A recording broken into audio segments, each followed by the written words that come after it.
Welcome to the Play Ed 3 podcast, where you're the reoccurring guest, whether you're in the classroom or shaping education behind the scenes.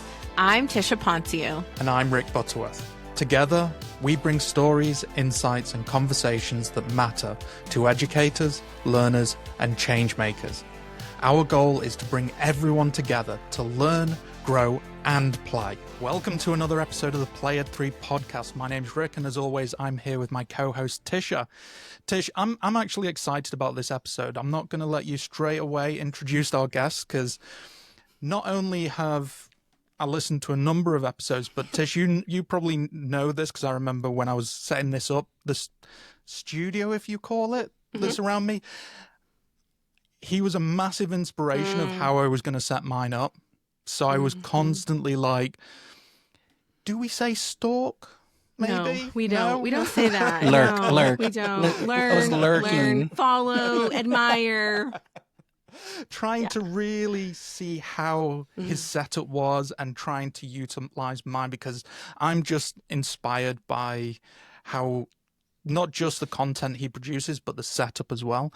And it really inspired me to create what I have now. I mean, it's still 10 times better in my opinion than what I've got, but Tish, please introduce our guest, because I'm going to ramble. You will, yes. It is my absolute honor to introduce not just a friend, a fellow educator, a fellow Texan, but also someone who is named in EdTech Magazine's 30 K-12 IT influencers to follow for 2025. Fonz Mendoza, is that correct? Yes, that is correct. Thank you so much. I appreciate it. I love being here with you guys. We're so excited to have you. Welcome. Maybe you give the audience a little bit of a bio for yourself. Anything you want them to know about you that maybe they don't know. Yeah, take it away. Sure, absolutely. Well, first of all, Rick, Tish, thank you so much for allowing me to be here on your show. And I'm so excited because I know that you just started this project, and so far what I've seen and the excitement and the guests, I'm just like, wow, I'm so blown away. And I really love that you guys are doing this and just combining your powers to just, again, continue to bring amazing stories and amazing content to the education space. So this is fantastic that I get to be on the receiving end of questions. Now, maybe a little scared, just because. It's my favorite thing, Fonz. It is. I just wanted you to be in the hot seat. Yes. Honestly, I watch you so often, right? I mean, Rick and I do. And I really, really love what you do. And so one day, and Rick knows that this is, if you've ever worked with me, this is how I operate. And it very much is my ADHD superpower. We can have a plan. We can have an episode lineup.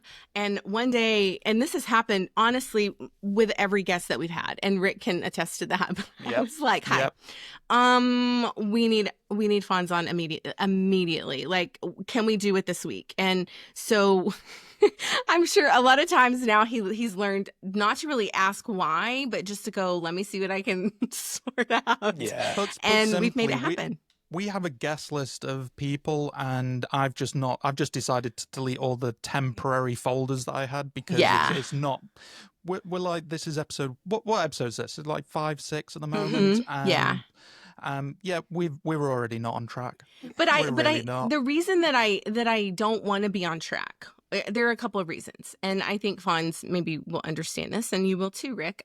We all, and those listening, listen, our day-to-day can be very on schedule, and we have to do this at this time and this at that time. And, in our roles, whatever role we have these roadmaps, if you will, that we need to meet these goals for, blah, blah, blah, blah. I'm here with it. I do it every day. But I wanted this podcast. This podcast is called Play Ed 3. And I'm like, if we aren't having fun in what we're doing with the podcast, in our roles, in our jobs, in our lives, what are we even doing? So welcome, Fonz, to the Play Ed 3 podcast. Excellent. No, I'm excited. So just again, for your audience members, again, for if you're not familiar or maybe know of me or the podcast or anything, born in Texas, been here my whole life, specifically in this area, in the southern tip of Texas, in the Edinburgh, McAllen, close to South Padre Island. So if you guys are familiar, with San Antonio, look further down, 4 hours south.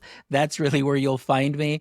But born and raised here. And one of the things that I love to share with everybody is I did not grow up wanting to be in education. So I grew up with immigrant parents who came from Mexico and, again, just wanting the best life possible. And so I was born here, language broker for my whole life. Obviously, parents not knowing languages, had to learn how to translate at an early age through learned English, watching Sesame Street, Mr. Rogers, Price is Right, Santa Barbara, Guiding Lights, all of those. I'm aging myself here. Me Maybe too, some though. of the some of the younger generation may not know what that is, but that's really how I grew up learning English, and obviously in school too, up till about second grade, and then that's when I started kind of being more fluent in English. So seeing my parents work so hard in these jobs. My dad worked at a citrus farm, so he was out in the sun the whole time. Sometimes he would have to work 24-hour shifts because they were irrigating for, grapefruit season, navel orange season. They had cornfields, things of that sort. So my dad was a hard worker, but just hard labor. And my mom, she was a seamstress, and so she would kind of do like odd and end jobs, and we would go clean houses. So I would go with her in the summer.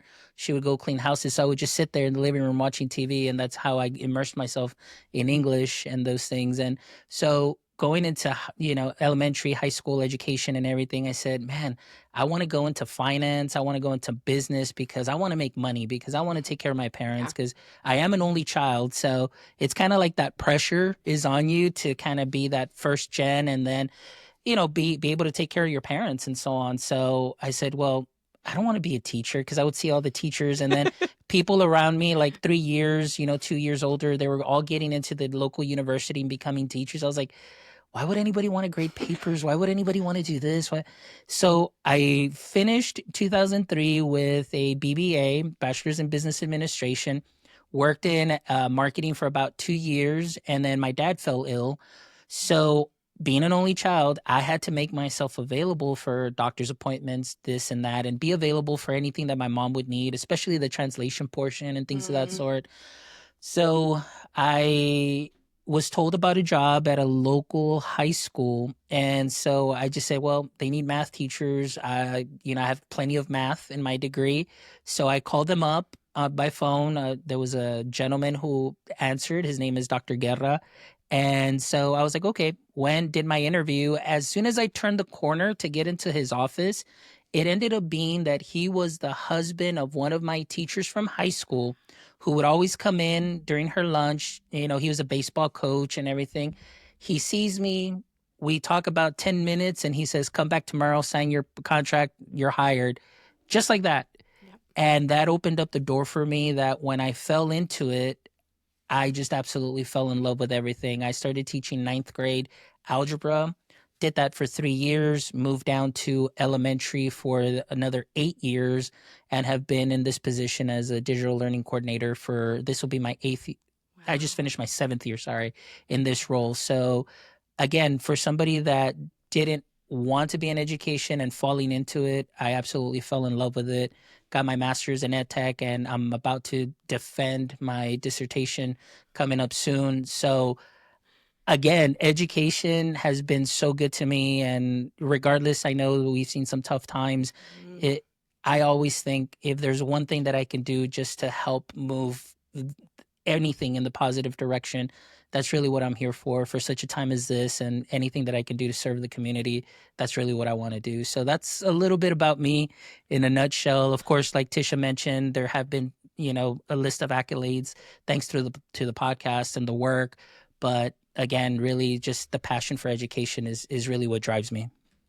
That's an amazing story. I know that story is going to resonate with so many people. Just even as I was listening, I know Rick resonates with being an only child, and my dad worked very similar hours, funds, and in the sun all the time. I think, sometimes I think all three of us, actually, if we were really to sit down and kind of put a magnifying glass to it, we probably all learned that work ethic from our parents, specifically our dads, Yes. because I think Yeah. we have that in common, where we saw that growing up. We saw our parents doing those things, leading, and that work ethic. And I think it's definitely evident in all of our lives now. So I think that is just, I love that you've honored your parents so much.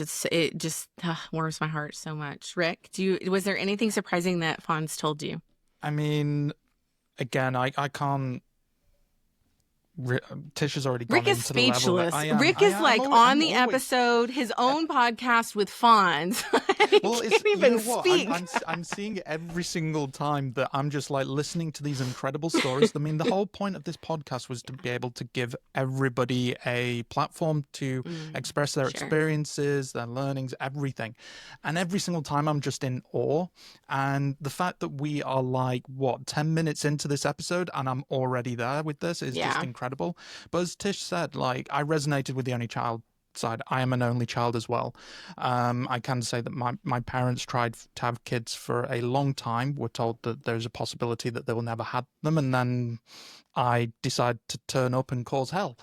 But no, with what you're saying with the work ethic and everything. My dad worked. He doesn't have any qualifications. He dropped out of school when he was 15. He's worked in his my granddad's corner shop. So if you ever watch Open All Hours in the UK, that resonates very much to what my dad and his dad used to have.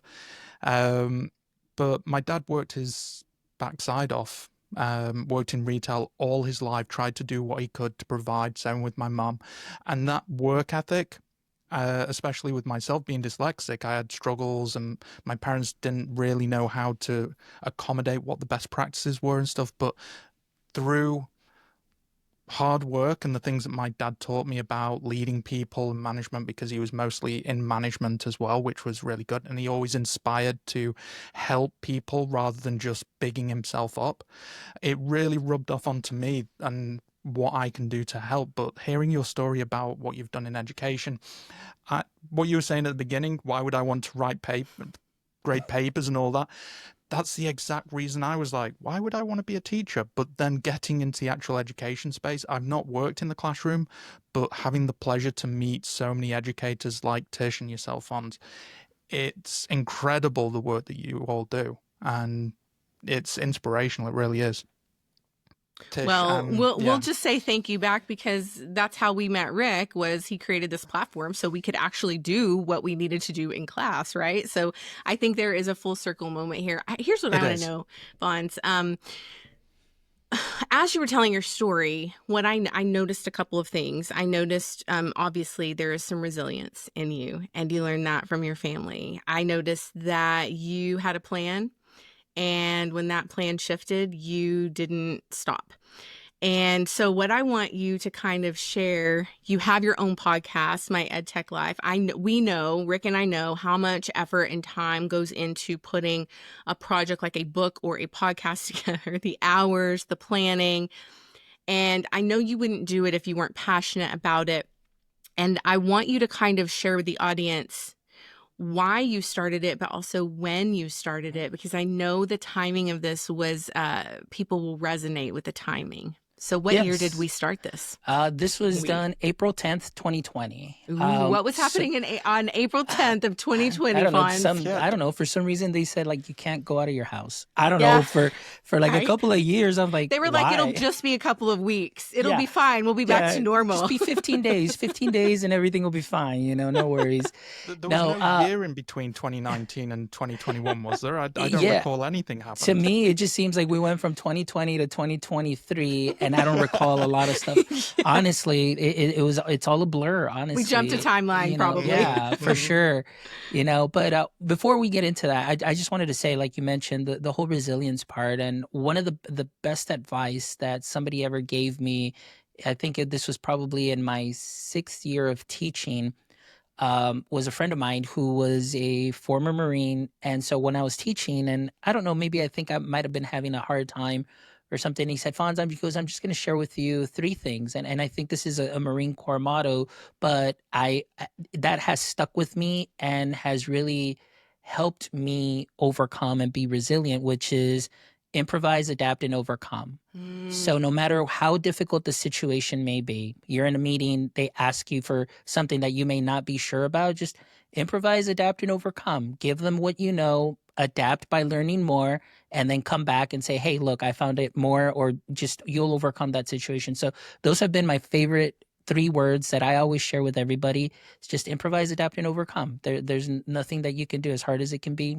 Those 3 words, think about it, self-reflection, and that'll help build that resilience. But going back to the start of the podcast, April 10th, 2020, at that time, there was lockdown, and then I got connected with an amazing group, which is Global GEG. So big shout out to Global GEG. And they were doing some amazing work, just doing free webinars on all platforms, anything under the sun. They were doing webinars. So I had the opportunity to do webinars alongside with them, especially on the Spanish component aspect, to help our friends in Latin America and, and help them just be prepared and see what they can do and how, again, improvising, adapting, and overcoming during the situation. So we started doing that. And then after a while, I said, you know what, I want to kind of do something like this for my geographic area, just for us here to meet our needs, because, I knew specifically being around here what it was that we needed. So the first episode, April 10th, of 2020, we just started there, and now it's 2025. We just turned 5 again this year. Amazing. And 325 episodes as of yesterday that we've released. So do you do an episode every week? Were you doing an episode every week? Usually, like during the time when I was doing lives, I was doing sometimes even 2 episodes a week live, just depending. Now I've kind of cut back. I don't do the lives anymore. I'll do like the batch recording, and then I'll release 1 a week and so on, just because of the timing, the workflow. You kind of figure things out. Yeah. So you have to adapt to those situations. Like you have to adapt to your schedule, to, family life and finding that balance and so on. But it doesn't mean that it isn't fun. It is fun. This is what I love. Absolutely. This is my passion. Like to be able to do conversations like this, as like I'm doing with you, and putting these out there in the education space for anybody to listen to, personal PD for an hour that you can get at any time, at any place, and get some knowledge nuggets that, like I always say, sprinkle onto what you're already doing great. I mean, it's only great. The right place at the right time. I always tell Rick, a lot of people, and we talk about this in all of my roles. I was at Wakelet, obviously. Now I work at Smart and Lumio, but a lot of times if I'm tracking metrics, which I'm sure you do with your own podcast, and you're looking at your episodes and which ones had the most views or the most comments or whatever, but I think the right place at the right time is so important. And to remember that the things that you're talking about, maybe nobody's seeing it like you want those numbers to be, right? Like we're not Claudio Zavala. Shout out, Claudio. We love you. We're not Claudio Zavala with our YouTube channel yet, but I believe that the people who need to hear the things we're talking about on both of our podcasts it's going to hit their timeline at the right time. It's going to be that one nugget that you say to them that they needed to hear that we may never know. And I think as educators, we're kind of used to that. I've taught thousands of students. Like, I don't know what I have said or done that has changed the course of their life. In the same way that my own teachers, when I tell my teachers, well, this one moment actually was the trajectory for me. And they're like, Tisha, we didn't do anything. And I think you have to remember, we're all connected, like you said, and we're all wanting to help other people.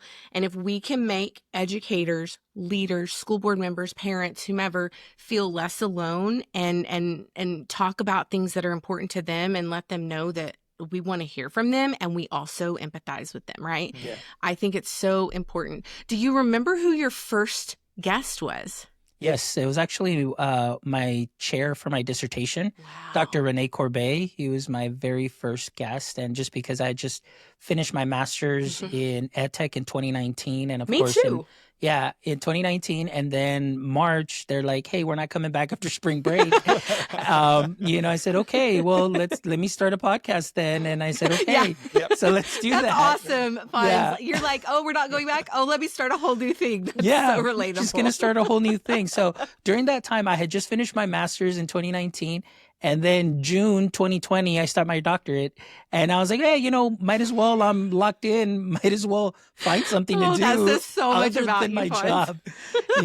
job. So he was my first guest. But Okay. I just kind of wanted to go back a little bit to what you were saying, Tish, and just the importance of putting these episodes out there and really sharing somebody's heart and somebody's thoughts, somebody's ideas, and what we do in amplifying educator voices, founder voices, creator voices, and so on.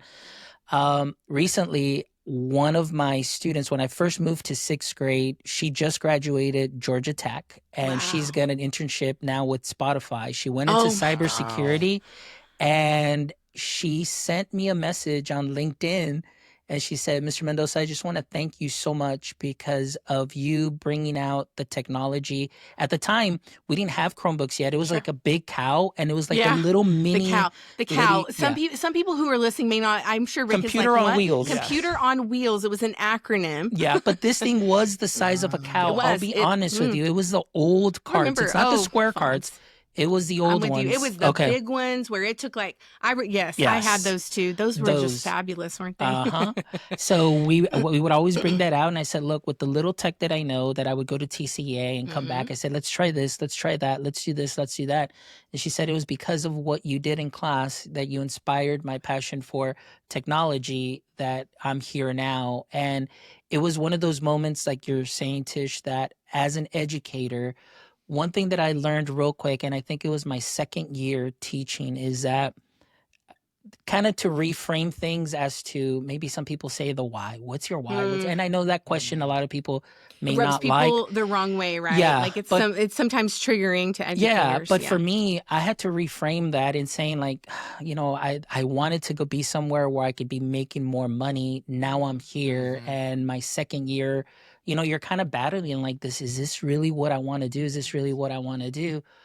But I'm going to tell you who the biggest inspiration was for me. And it was actually not a teacher, like per se a core teacher, but it was a substitute teacher. Wow.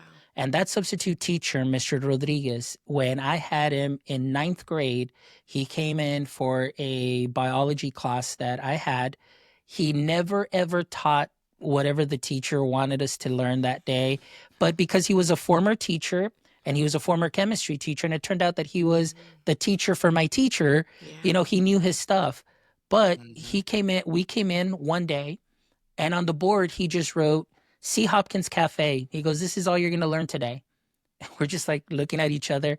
Yeah, and we're like, what's that, sir? He goes, those are the 7 elements that you need to survive. C. Hopkins Cafe, which is like, if I remember, and please don't judge because my memory is not where it should be, but C. Hopkins Cafe, it's calcium, hydrogen, oxygen, phosphorus, Hopkins, it's K is what I forget. Iodine is it potassium? Potassium, yeah, potassium. Then iron. No, iron is Fe. Then this is iodine. N is nitrogen. Hopkins, and then sodium. And then cafe is calcium and iron. Wow. So that is what he taught me, and that has stuck with me ever since. But I'm going to tell you why. Because of the way that he made us feel and the way that he taught and just kept it simple. So I'm going to go back to this. I saw him not a year ago. I'm lying. I saw him several years back, probably five years ago or 6 years ago. I went to a doctor's appointment. He was in that doctor's office, and I look over and I see him, and he gets up and he's walking to the water fountain. And I just kindly just creep up, kind of like next to him. And as he's done, I look at him and I said, Mr. Rodriguez, and he just kind of looks at me, and yeah, he early onset kind of Parkinson's and so on. And he kind of looks up and he fixes his glasses and he's like, I'm sorry, I don't remember you. And I said, look, I know you don't remember me, but I remember you. And I said, I remember you. You come in and you say, C. Hopkins Cafe. And he just looked at me and he's just tears in his eyes, like his eyes started watering. And at that very moment, I said, this is why I do what I do, because I am planting a seed that I may never see that fruit of, but I know that that seed's going to grow into a tree and that's going to be fruit for somebody else. Well, when I got that message from my former student, Carla, big shout out to you. I was like, oh my gosh, here is that seed. Yeah. Here is that tree. Here is that fruit. And to me, that was just like The moment. When I was like, this is why I do what I do. Yeah. And it was absolutely, it helped me reframe everything. And just thinking about that always just brings this freshness to me of no matter how bad of a day it was, no matter what you feel is like, this is it. I don't want to be here. I don't want to do this or anything. I just go back and think about that. And I'm like, you know what? If it's just for that one person or two people, that seed can bear some fruit and be a productive member of society and do well, then I have done my job. And it was just a proud teacher moment, I don't know, Fonz. I'm having a proud moment myself for you because it resonates so much. Rick and I, we never really set out to do this book. And I've talked often that Rick had to talk me into writing the book because I was like, that's a lot of work. I don't have time. Like, what? The book was in my head, and the book was in my head really because, like you said, of my students, that moment for me, and I talk about it very often. My moment, right? It's that moment, the moment that you realize why you were born and you were doing the thing that you're doing, right? It was that moment with my students in my own classroom. They, without even knowing it, kind of was like a fleeting moment, if you will. They never will understand the impact that they had on me. And I remember thinking, there is something different here. There is something happening. And it's those divine moments. And I think this is really a personal belief, and this podcast is about education, but it's about our stories, because we aren't just educators. We are people. And I think that putting things out into the world, right? Putting that good energy, that good advice, that empathy, that love, whatever, I think we can't do enough of that, truly. And I think as teachers, we have this really unique opportunity to do that. And I know the teacher grind. Like, there were days that I did not want to get up and I did not want to be at school. There were days that my students actually saw me crying. I've not really talked about that publicly, but there were some years that I really struggled to make it make sense. Sorry, Amazon's here. But it really is, it's that struggle. And I know the why, like you said, Fonz, the why to educators is triggering. And to give some context, if you are a parent, a school board member, a leader, and you don't understand what that means, a lot of times people will come into the schools as consultants or trainers and talk to the teachers, really talk at them, right, about their why, without having any context of what that day-to-day grind is like. And so I understand that, but I think those moments, it's those little glimmer moments that remind us that we are in the right place at the right time, doing the thing that we were meant to do. And educators, teaching, I'm still a teacher. I'm still an educator, right? Even though I'm not doing that grind stays with me all day, every day, probably just like what was it? What is it? What was his name? The substitute? That's such a fascinating story. Yeah, Mr. Rodriguez. He's a substitute. I always say, and Rick and I say this in the book, and I bet you will agree with this. So I'm going to ask you.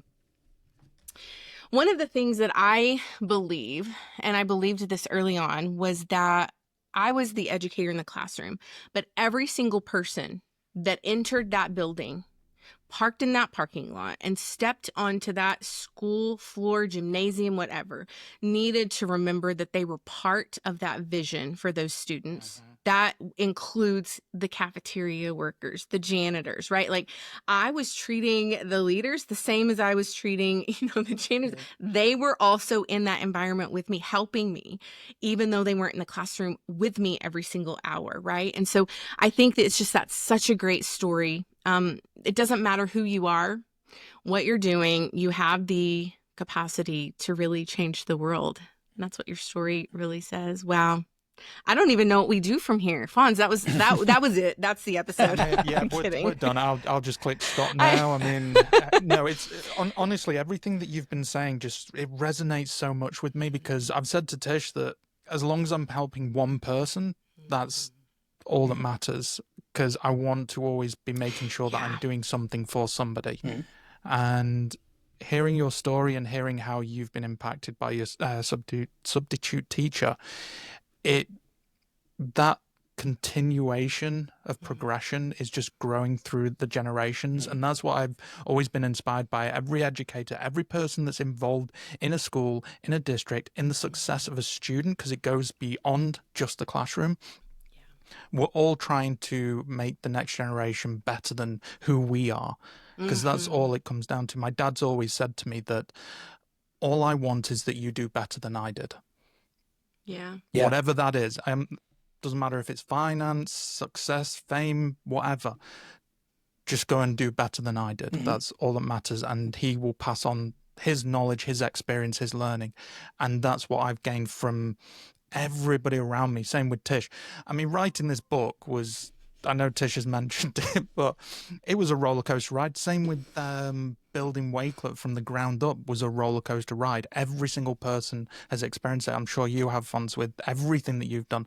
Building this podcast from 0 episodes up to now 325, did you say? Yes, 325. Is incredible. And seriously, hats off to you on that dedication, that consistency. And I think consistency is the key to many, many things, that you've just got to keep going. And because you've got so much out there now, that people are going to find something that does resonate to them every time. And I think one of the biggest things I would like to just know, what do you think is one episode from your podcast that you think would be most powerful for whether it's someone that is trying to do something in the classroom, or critics, or just something you think would be super beneficial to listeners? It's just one episode. Just one. Oh my Yeah, God. just one, Fonz. Really What was the one episode Oh. moment? I know it's.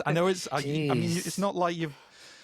You know, This is like small asking him to play number. favorites from his I would, students. I well, know, yeah, I and that's know. the hard part, because there's so many that you can take from. But I think for me, I'm gonna have to throw it back, and I honestly I don't remember the episode number, but his name is Josh Tovar, and the reason that was very impactful is, number one, the story very similar to mine, the struggle, but getting to that leadership position and understanding what a true leader is, that like we talk about, that sometimes no matter how hard the grind is, you are that administrator, you are that principal, you need to lead your troops, you need to lead them in such a way that you are making them feel part of the team, that you're there for them.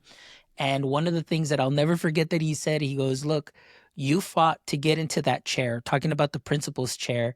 He goes, the principal's chair, you're not just stuck here in the principal's chair with the desk. No, you fought for that chair. Now you got to be walking around and making yourself available to teachers and make sure that they get what they need and that you're checking up on them. And I mean, he's just very bold with his takes, and he also has a podcast. I think he has several podcasts. Well, let's shout him out. I Like, always what is see his him. podcast? So big shout out to Josh Tovar, and I'll need to get back, because he's got like 2 series, like where he's got the PGP podcast. So he's got that, and then he's got other stuff. But you can just look him up, Josh Tovar or JTS Spotlights. And he's fantastic. So what's look so him up. interesting, I want to point this out, because I did do my research, Fonz. I did. That episode with Josh wasn't even a top 5 episode, actually. So when we're looking at your most popular episodes, that episode did not make it to the top 5, but look how impactful it was for you and probably for your listeners. So again, I'm going to go back to that, because I believe, and I feel like I keep wanting to call you Dr. Fonz, so I don't know when I can start doing that. Almost. But like, please tag me on social media when it's time, because like it's right there on the tip of my tongue. But I think like I always talk about quantitative and qualitative research, and I talk about it in my role now. I talked about it in my master's degree, and I was always the teacher that was like all about the qualitative data. I was like, why do we have to sit down and talk about these kids' test scores? They've already surpassed this time frame. I can't do anything about that. It would frustrate me, right? But looking from a podcast host and creator and producer, like we always want to see, like, again, what do those metrics look like? But the impact of Josh's episode is probably so much more. But it's not to say that these episodes that I've listed, so I'm going to read them off to you, and I'm going to read them, and then we're just going to play a little game, because I feel like we need a part 1, 2, and 3 with Fonz. We may have to do that. I'm going to say the name of the episode. Okay. Actually, this would be a great game. This is really going to test you.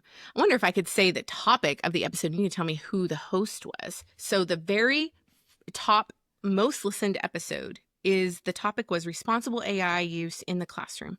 Do you remember who that was? Responsible AI use in the classroom. Oh my gosh. An English teacher from Argentina. Oh, okay. That was Marce Lucioni. Exactly. Yes. Exactly. That is your most listened to episode. I'm sure you already know this. This one is a huge shout out to friend, fellow educator, now with Book Creator, Katie Fielding. She did creativity and accessibility with Book Creator. That says it's the second. And listen, that's incredible, because creativity and accessibility right here. Mm-hmm. We talk about that. I understand. Okay, I'm going to give you the topic, and then you're going to tell me if you remember this one. Let's see. This topic is the educator's role in the age of AI. Do you remember who that was? Oh, jeez. It was a doctor. And it was episode 322. 322? Yeah. Oh my gosh. I'm at 325 and I'm like, who is it? Oh my gosh. Dr. Jose. Oh, wait, hold on. It's Micah. Was it Micah? No, this one, but I know the episode you're talking about. 322? Dr. Are you sure that wasn't?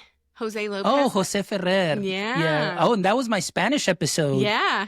Yes. Number 3. Yes. Look at me giving Fonz information about his own podcast. No, that one's really cool because it explores critical thinking. Mm-hmm. You know that I love that. Student-centered design and AI's role in education, all important topics. It's interesting. There is definitely a theme with your top most listened episodes. You probably already know the theme. Episode 317. Look at this. You're doing great, Fonz. Amber Ivy. Oh, she's fantastic. AI is the with theme. Kids. AI for kids. AI for kids. And then episode 5, which is one of your most recent, and it's the one that I keep seeing a lot on TikTok. Charlie Mayer? Mm-hmm. Oh my gosh. Charlie Mayer had some really hot takes. Yeah. And hot takes are what we like. What do you think the biggest hot take was from Charlie?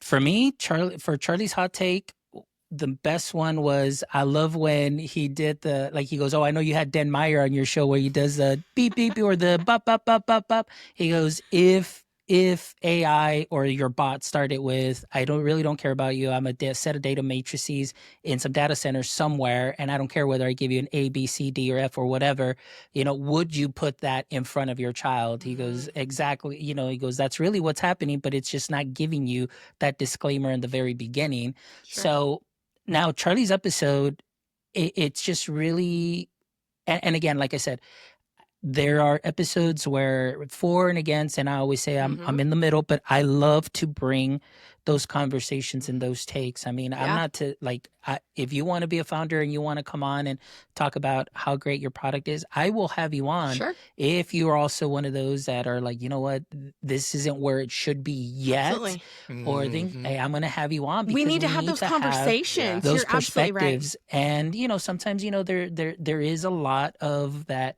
the all for, the all against. And I'm like, why can't we just meet in the middle and see what we can do to do that? Because we can't work in division. 100%. We have to unite and say, okay, take some of these ideas, bring them together and see what we can do to continue to move forward. Because this is my hot take, I see so much being posted on LinkedIn, but what is being done? Everybody's got their framework. Everybody's got their acronym. I'm like, okay, how long did that take you to put into ChatGPT to give you your acronym? And now you're selling it. And now you're giving it away for free. And now you're starting your course and you're doing this and you're doing that. It's like the monetization of this. I'm like, okay, but where's the data? Where's the data is it really working for the students? I need more hard evidence. And as I research this, I'm like, where is it? I don't see it. And you've got these papers that are saying, well, it'll do this, it'll do that. I was like, well, I would love to do that study in my demographic area too as well. I was like, and see how that works out, because you can't just say that it does this, but who were the students exactly? Where were they from? What are their backgrounds? What are this? Like, I want to see it across the board. And I know it's hard because there's so many people out there that are, oh, we need to move fast too and break things. I was like, you can't move fast and break things and mess with people's lives also, as well, as far as being a young child who is still developing and they're learning and their process. They may not understand these things. And just like we've seen too, that there is a blur now with a lot of young adults.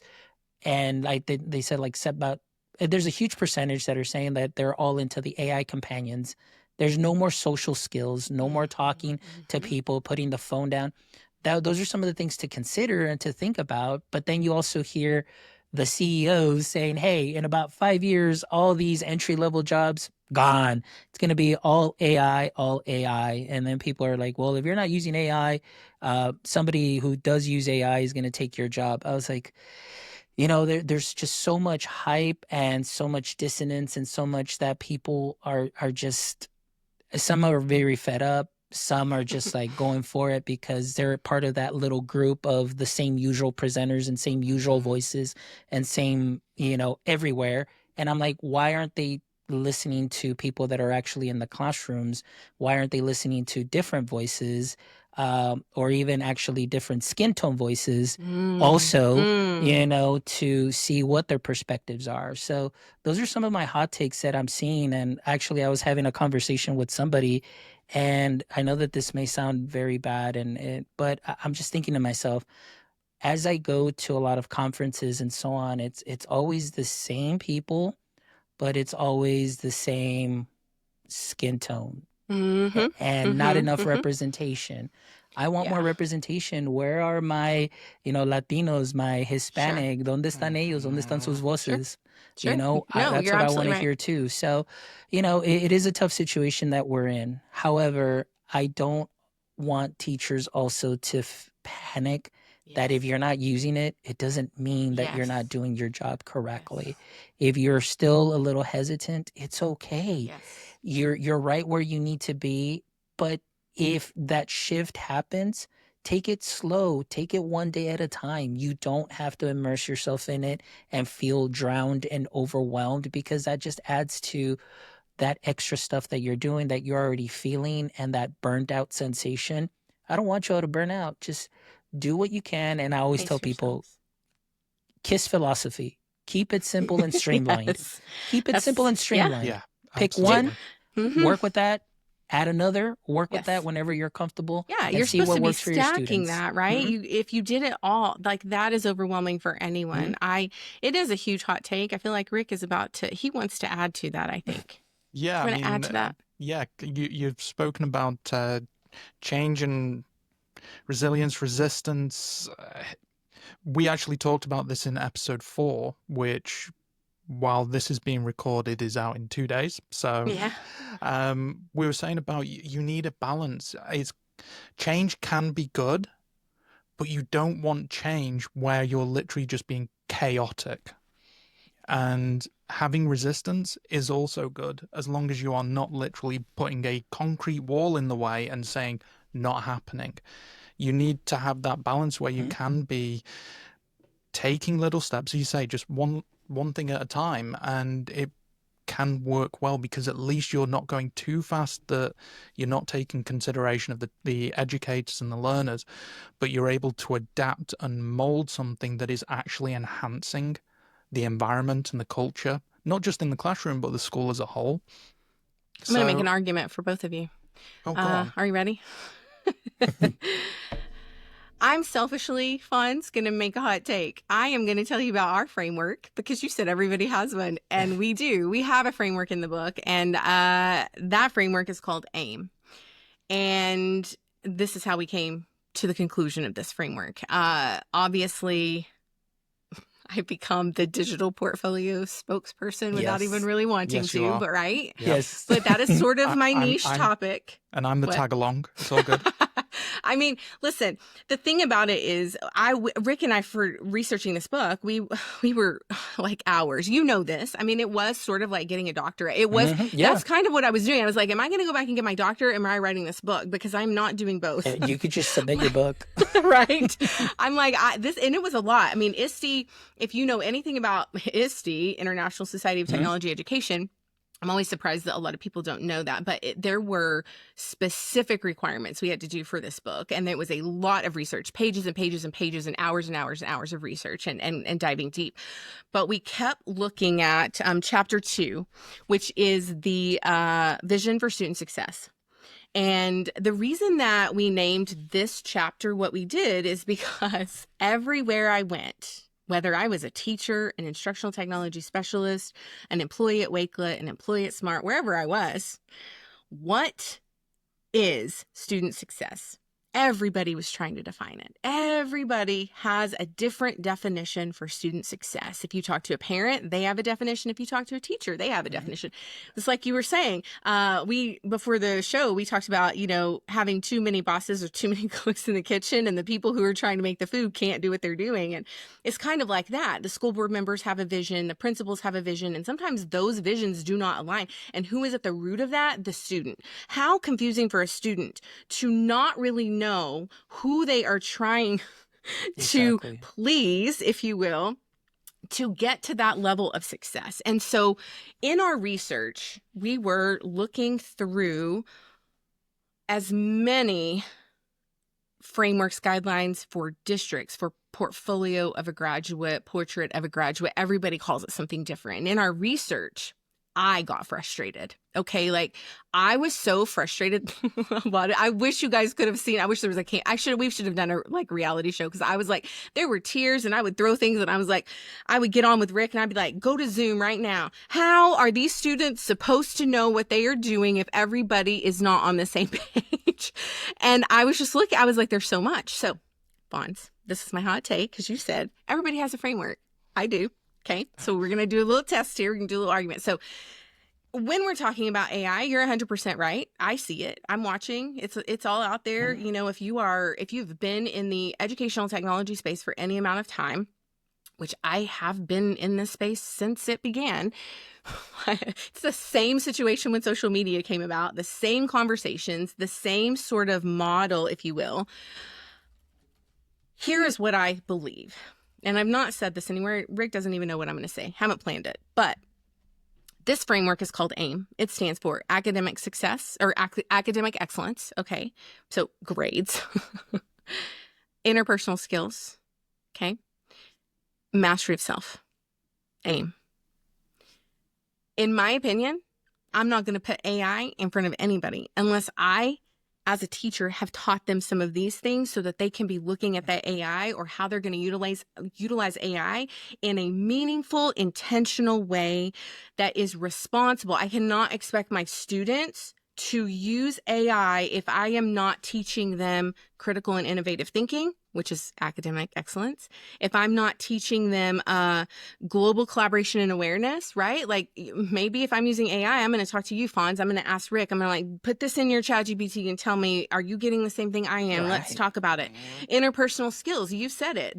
The students aren't going to learn the social skills.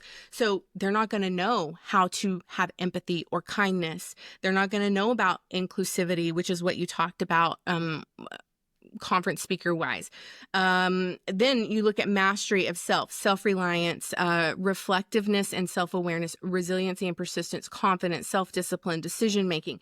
If they aren't learning those things, that is the foundation. And so I will argue if AI, and this is a hot take, this is a Tisha hot take, never said this before, haven't talked about it before, but you got me riled up because I'm like, look, I believe in technology. I've been doing it my whole life personally and teaching it with teachers and students for a long time, like 20 something years. If we aren't equipping our students with those skills, it doesn't matter what technology we put in front of them, they are not going to know how to use it in a meaningful way to take it to their career, their job, their education, whatever they're doing. And so I believe in this framework so much.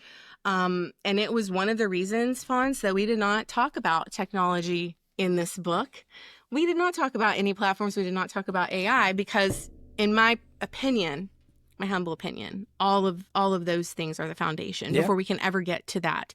And it's the same thing with our teachers. You said, teachers, don't be overwhelmed. Do what you can do when you can do it, right? Like, that was always my thing. Stop thinking that you have to like be like everybody else. Just do the one thing. But our teachers need some of that coaching and mentorship.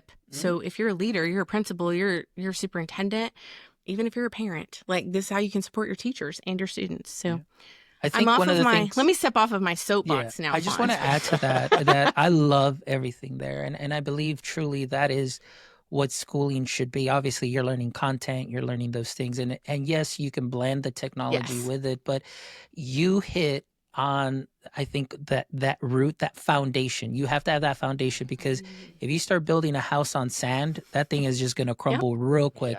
But you have to have a strong foundation, and you have to start it off at a very young age and finding that balance. And of course, with teachers, I think for teachers, the hard part also is that we need to talk to them.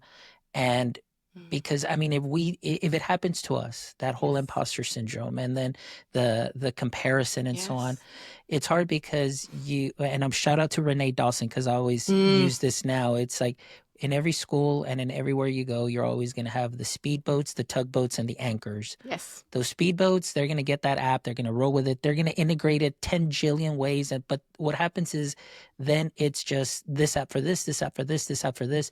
But where's the actual student discussion, the discourse, the hands-on, the critical thinking?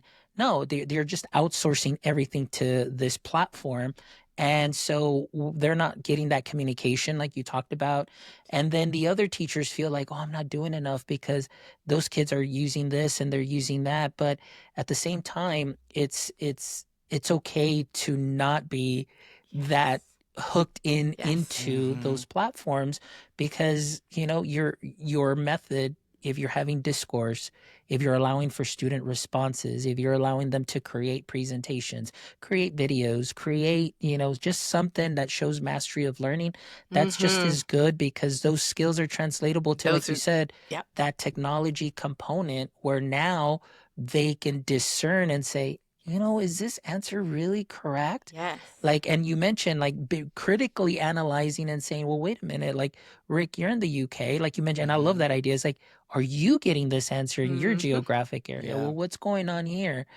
So those are some of the things there that I absolutely love. And I think for teachers, just one thing that I want to tell them too is, like, don't compare yourself to the other teacher down the hall that has got all the swag, who's got all the shirts and the glitter and all of that, because they come back from a conference and they got invited to the ISTE party and you didn't. Don't compare yourself to that. You do you the best that you can.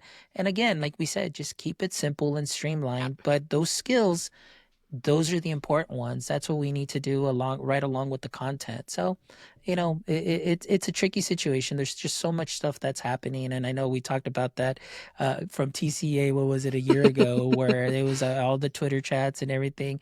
It's like, yes, the glitz, the glamour, the stickers and all of that. And, and that's fun and fantastic, but are we really doing a service, or are we really just doing it for social? That's sometimes when I think to myself, are we really doing it for the kids, or are we doing it to be seen just so we can be the next ambassador and, maybe get invited to that party or get that, my name in that newsletter? Does that matter more? So those are just some of the things that sometimes I think about. And again, I go back and people can say, well, you got this and you got that. Yes, I did. But to be honest with you, a lot of those things were very unexpected, because it's just what I'm doing on the day to day. That's a good point. That's a good point. I'm not doing it just to be here. I'm doing it with a purpose. And again, I know every teacher has a purpose, but let's not get lost in the sauce. Let's not get lost in that. That's a great quote. Let's not get lost in the sauce. I love that. Let's not get lost in the sauce and really focus on what we're doing. And yes, some of these platforms are going to be great. They're going to help. They're going to help you. But like, Ken Shelton, when he was on the show, he said, if that app's going to save you 2 hours, are you really going to save those 2 hours, or is your principal just going to give you something else to fill that void with? Oh, you you know the answer to that. 100%, You 100% know the answer to that. So yeah. Fonz, you have done something in this episode that nobody has quite done yet, and I know Rick was watching it play out, but you did a hot take, which made me have a hot take, and that doesn't happen very often. Tisha, you triggered something in me that was good, because I do believe in that. I think like, to your point, you said that some people can look at you and say those things, Fonz got this and he got to go to that party, he got to do this, and like, one of the things that we talked about before we hit record was that, and I've said it multiple times, what you see a lot of times on the social, on the whatever, you don't see the behind the scenes. Like, nobody, like, people look at this and go, oh my gosh, look, a bright little shiny like book, but they didn't see, and I'm very candid about talking about it, they did not see the tears when Rick was telling me, okay, you need to write chapter 7 on digital portfolios. And I was like, but Rick, I can't even do my laundry today, or, the dishes. And like, my ADHD really was, it made me struggle a lot. But I think, here's my advice to those people who may be looking at this episode, listening to this episode and saying, well, okay, Tisha and Fonz and Rick, look at you guys, look at all the opportunities you get. Look, I'm going to be really frank with all of you listening. And again, Fonz has got me on a hot take day. The amount of work, if I told you what I did, what we did, I know Fonz is doing this too. I do have a difficulty with balance, but my brain, that is my superpower, my ADHD. I'm like, we can do a podcast. We're going to do a book. We're going to have all these episodes. We record 2 episodes every Saturday. And then on Sundays, we work on the things that we are doing for ISTE's coming up, right? Like, that is something that we're working on. We have a lot of appearances and sessions that we have to put together. I don't really watch TV. You should know that. I don't really go out. I am working on passion projects that are passions of mine, and it is fun to me. And so I think when you look at people doing that, it's easy to get critical and go, well, they only know how to work, and like, they just want to, they want the cloud or whatever. Like, honestly, I really just want to do my passions, have fun, empower people like you, Fonz, educators, the teachers out there who were just like me, who had no one to lean on, no one to talk to as far as being in my role as an instructional technology specialist, didn't know what I was doing. Find your people, find your passion, find your purpose, and then everything sort of like will align. But if you're walking around in that critical energy and you're, I think we have to check ourselves too, right, Fonz? Like, I think I've learned that. We talked about the mirror. Can you give people... Sure. God, this episode's going so long because I still got to do a juice box confessional with you, Fonz. Okay, I want you to tell everyone...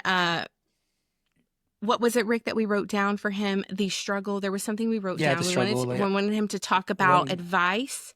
Yeah. When you are struggling.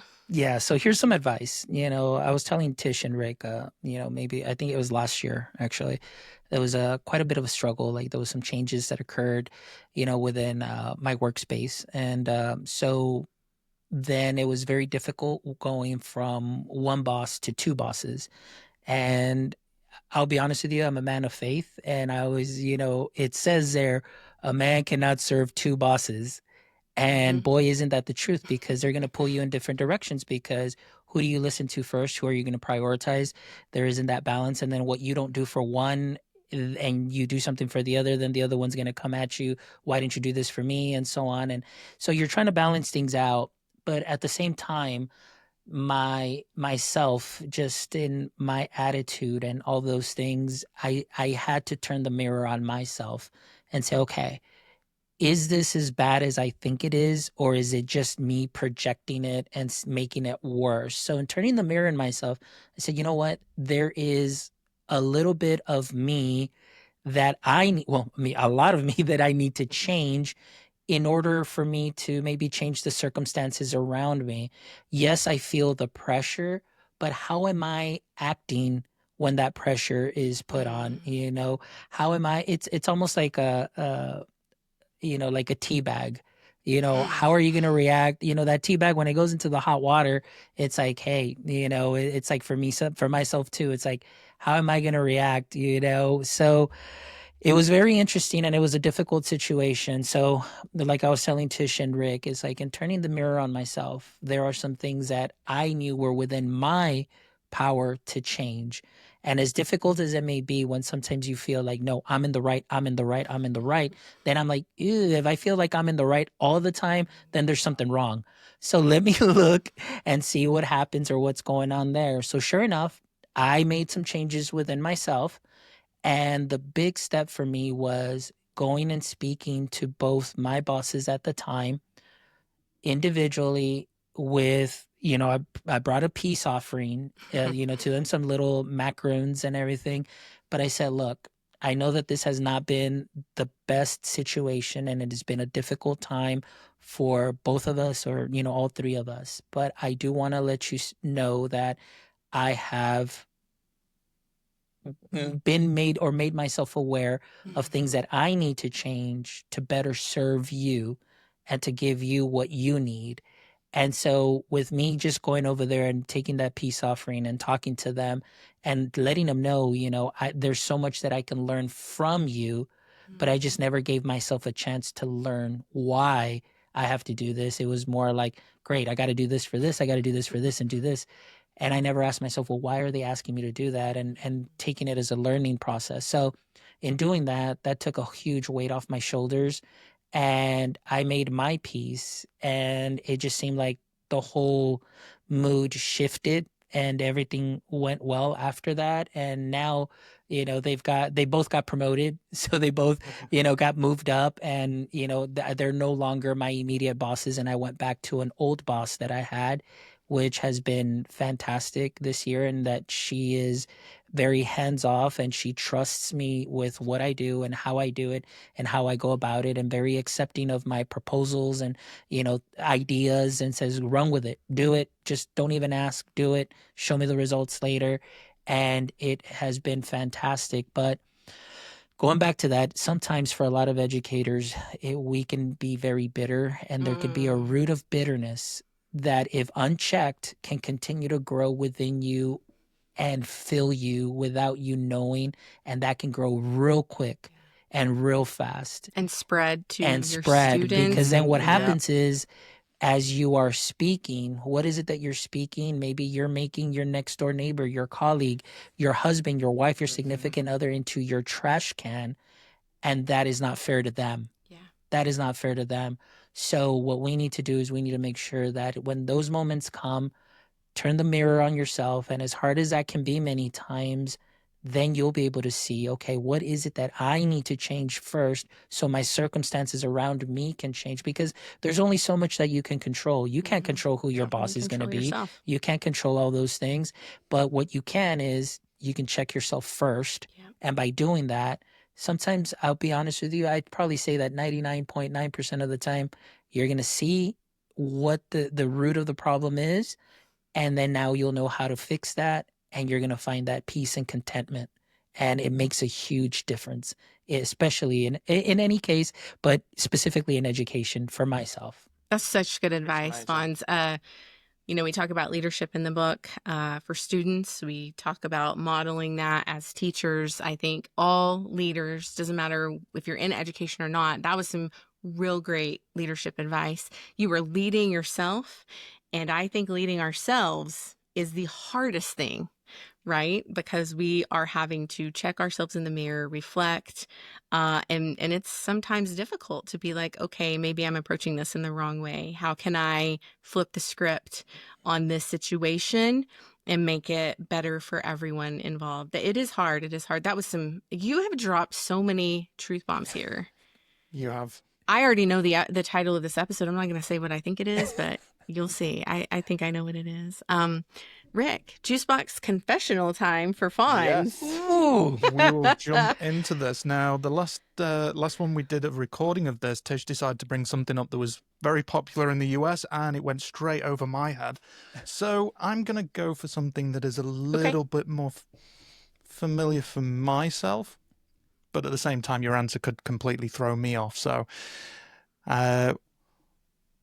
when you were in school, what was the ultimate flex that you had, an item at school The ultimate flex was my Trapper Keeper. Yes, it was. That was what Rick was talking about that threw him off. It wasn't big in the UK. They didn't know what that was. It's so funny. Which Trapper Keeper did you have? Geez, I had so many, like, because from year to year it would change. And Well, you got a different one every year, right? Yeah, I got a different one every year, and sometimes I even had two a year. Oh, but for nice. that, the Trapper Keepers, I can't really remember which one, but I remember actually my favorite one was kind of like an aqua, kind of purplish, kind of like splattery one that I can remember, yeah. but it looked like it had like I lightning literally bolts. know the one you're talking about. Yes, you know it. I mean, Yes. that for me was like the ultimate. So that was the flex. I was like, even though I had my backpack, I was like, I would carry that with Carry me, like those you see. Trapper Keepers. And then you'd open up my Trapper Keeper, and I had my little zipper bag there with my pencils and all that stuff. I was like, man, that is the biggest flex. It for was, sure. wasn't it? Poor Rick didn't get to experience that. That's so funny. They never came to the UK. I mean, That's ever really since we recorded the first man. one, I've told people You know about what? it, and everybody's just like, Here's What? the thing. I'm going to throw this out there. Rick and I are going to be at ISTE. If you're Yes. listening and you happen to be at a store that has a Trapper Keeper, please buy a Trapper Keeper for Rick, and I will reimburse you for that Trapper Keeper so that he can flex his Trapper Keeper at ISTE. what Well, happens here- if we come with 10 Trapper Keepers now? You know what? Then we're giving them away. We're giving them away. Here's my question, Fonz. Okay. This is going to be really funny because you were probably a university student in the 90s. Am I right? Like, University, like, yeah, I started in 99. yeah. Okay. You have to present at a conference. Let's just pretend it's ISTE. You're going to ISTE, okay? But you can only use tools from the 90s to present at this conference. What tools are you using? All right, What are you I would bringing? probably just be using for that time. I'd be using just PowerPoint. Okay. How are you gonna show it to the whole audience? How are you doing that? With I guess just a data projector that's there Yeah, that they would have. yeah. And then that's pretty much it. That honestly, that's what I had at that time, and that's because I was at a university. But Yeah. that's all. What I about had. music? What if you want to bring music in? How are you gonna do that? If I wanted to bring music in, I'd probably have to bring in my iPod and Oh. connect it to a speaker. Your iPod in the 90s. Yeah, well, it was, well, maybe, well, it's because I started in 99. That's why. Was there an iPod in 99? And like in the well, like once I got into like 2000 something, was there an iPod No. already or no? Yeah, about around 2003, Was there? 2004, the iPod started Okay, coming out. look, So here's you're a right. confession. Late bloomer. Here's my Okay. confession. Okay. I did not get my first computer until I graduated college in 2003. That was my first laptop that I owned.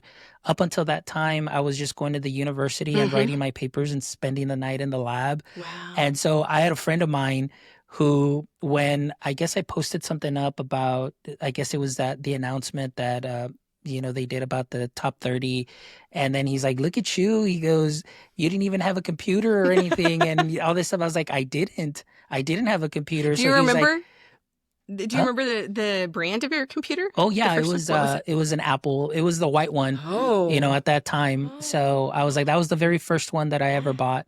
And then from then on, like now I'm just like, okay, that's my job now. I never thought that I'd be doing that. And so, yeah, I was a late bloomer, I tell people, but it all goes back to like what you were saying, Tish. It's the skills that I learned that were transferable into the tech and into the education space and into the tech space, that now when I use the tech, it just all makes sense. And, so it starts with the foundation. And I think for that time, growing up in a place where there wasn't tech in a classroom and you had to discuss and explain to a teacher why this is your answer and justify answers, Yeah. but you're talking, it makes a huge difference, Yeah. Yeah. So, yeah. That's so fun. Well, this was actually a great episode. I have so many other questions, but I think Rick's question was probably amazing. That was unplanned, and he did not expect you to say that was your flex. But the one item I was hoping you weren't going to say, and you absolutely nailed it perfectly. So thank you for that. But the one question we do have, if anybody is wanting to follow, find you, where's the best place, Fonz? Best place, you can visit my website at www.myedtech.life, where you can check out the 325 wonderful episodes. And I promise you, I promise you, you're going to find a little gem in one of those episodes that you can sprinkle onto what you're already doing great. And, that's where you can find everything. You can connect on all socials there. I'm pretty much everywhere. I haven't really been on Blue Sky too much just because I feel overwhelmed with everything else that I'm doing. Yeah. Yes. But slowly, but everything else, you'll be able to find me everywhere else. So please drop me a line if there's a question you have, or maybe you want to be connected to one of the speakers just because something they said resonated with you. I am sure that they would love to hear from you, that what they said, had an impact on you. So please reach out. I'll get you connected to them, or you connect with them directly. But it'd be great to hear, just some feedback that what you saw, what you heard really helped make an impact in your career or in any facet that you were going through at that time. That's amazing. We're so glad to have you. Thank you so much for taking time out of your day to spend with us. And Rick, Yeah. What else? I think we are... Oh, we want everybody to follow Fonz at My EdTech Life everywhere, right, Fonz? That's Yes. and then you can follow me at Tisha Ponzio everywhere. And then Rick. You do this every time. Yes, you can follow me. Just search Rick Butterworth in whatever platform you're on. I'll pop up. My handle is not the same as Tisha's. We do this every week. But anyway, we do. And then also Play at 3. Three. You can follow Play at 3 on TikTok, YouTube, Instagram. Twitter? Am I missing any, Rick? All the other Blue Sky. Okay. All the other socials. But anyway, every single social for Fonz, myself, Tish, and the Play at 3 podcast are in the description, whether you're watching on Spotify, YouTube, Apple Music, Amazon Music. Fonz has got us all messed up today because we did so many hot takes. We're just completely throwing it all. So everything is in there. But Fonz, thank you again for joining us for the podcast. I've just realized my camera's frozen. Perfect timing. To everyone listening, thank you. If you enjoyed it, please give a thumbs up or a like or comment or whatever you'd like. Until next week, we'll see you then. Bye, guys. Bye.